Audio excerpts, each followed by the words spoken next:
Bonjour à tous, je vous retrouve pour une nouvelle vidéo Philomath et aujourd'hui nous allons parler de Blaise Pascal. Alors, tout comme Descartes, Pascal est avant tout un scientifique, un philosophe scientifique.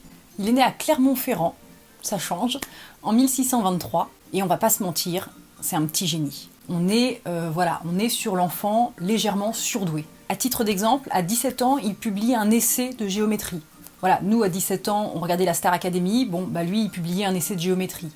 Ensuite à 19 ans, il va inventer la première calculatrice, la première machine à calculer.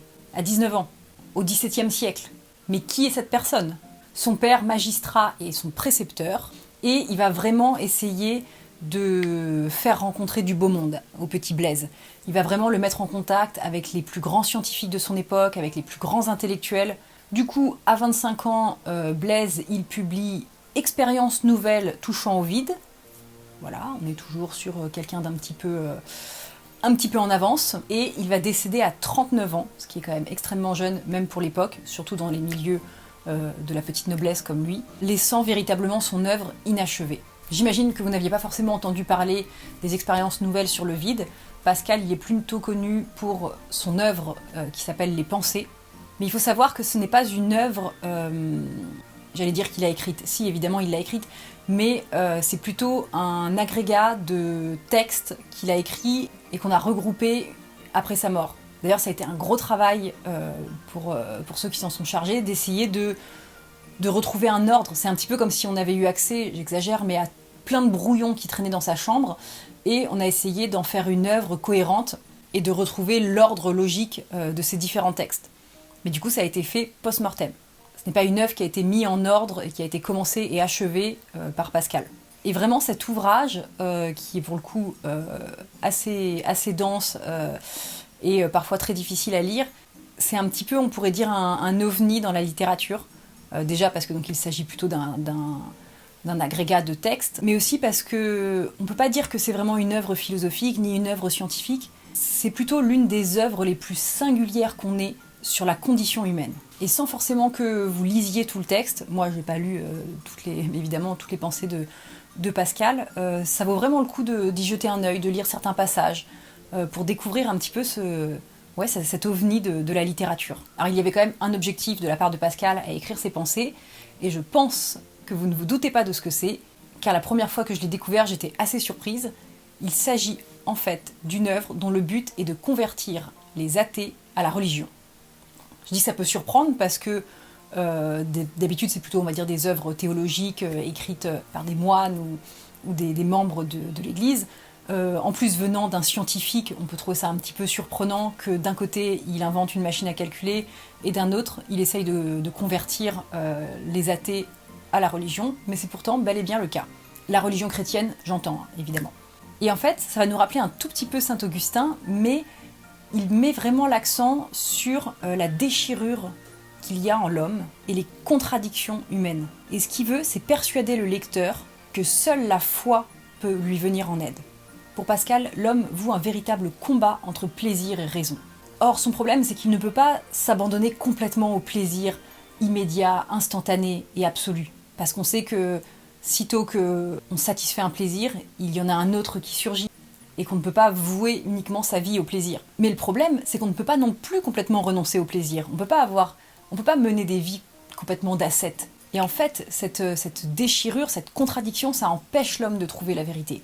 Parce qu'il est déchiré entre l'envie de se faire plaisir et en même temps l'envie d'être purement rationnel. L'homme n'est ni tout à fait ange, ni tout à fait bête. Et en fait, ces tendances opposées, ces tendances à la fois très rationnelles et en même temps très hédonistes, on pourrait dire, ça fait que l'homme est constamment insatisfait. Il devient soit très orgueilleux lorsque il pense pouvoir connaître la vérité, être supérieur aux animaux, on pourrait dire, être supérieur à cet aspect animal du désir, etc. Soit il se laisse sombrer dans la paresse et le désespoir. Pour Pascal, il faut vraiment comprendre que chez l'homme se mélange une forme de grandeur et en même temps d'extrême misère. C'est pourquoi, pour lui, il est essentiel qu'il y ait une faculté supérieure.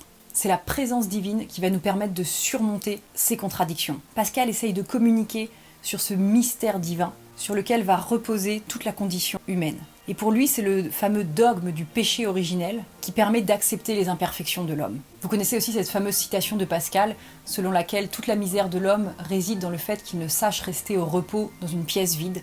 En gros, que voilà, quand on est enfermé dans une pièce vide, on pète un câble. On a toujours besoin de se divertir, et divertir au sens vraiment étymologique du terme, ça veut dire se détourner de quelque chose.